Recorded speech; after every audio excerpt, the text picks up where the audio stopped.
төртінші есеп бос орындарға тиісті сандарын қойып, теңдігі дұрыс шығуы керек. Жұп сандардың біреуін қоямыз. Бір таңбалы натурал санның біреуін қоямыз. Мысалы 12-ді 6-ға бөлсек, бөліндінің мәні 2-ге тең. Енді 2-ні 9-ға көбейтсек, 18-ге тең болады.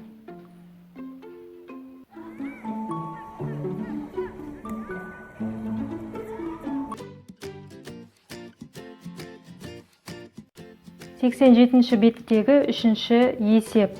523 қосу 770 бөлінген 10 қосу 229. Алдымен жақшаның ішіндегі амал орындалынады, оның ішінде бөлу, содан кейін қосу, ең соңында 229-ды қосатын боламыз. 770 пен 10-ның бөлінісі, бөліндінің мәні 77-ге тең. 523-ке 77-ні қосқанда 600-ге тең. Енді 600 жақшаның ішіндегі орындалған амалдың нәтижесі 600-ға тең. 600-ді 229-ға қосқанда қосындының мәні 9, 2, 8, 829. Алтыншы есеп асы шарты. Жиектің ені 2 метр. Ені В әрпімен белгіленеді. Енді 1 метр квадраттан қызанақ 6 килограмм. Барлық жиектен 48 килограмм. Енді А ұзындығын табуымыз керек. Шешуі. Мына формуланы пайдаланамыз. Тік төртбұрыштың ауданын табу үшін ұзындығы мен енін көбейтеміз.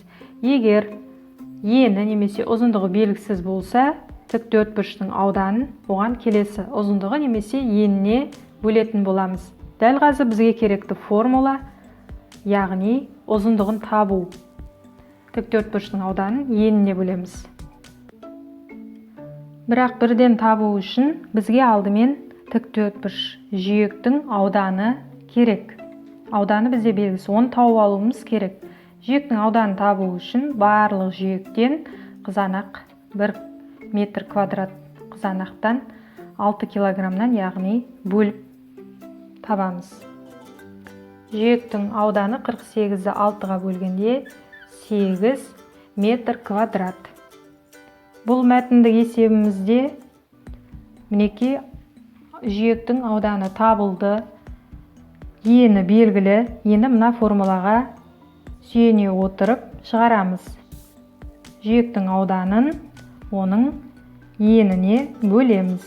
Сөйтіп жауабын табамыз.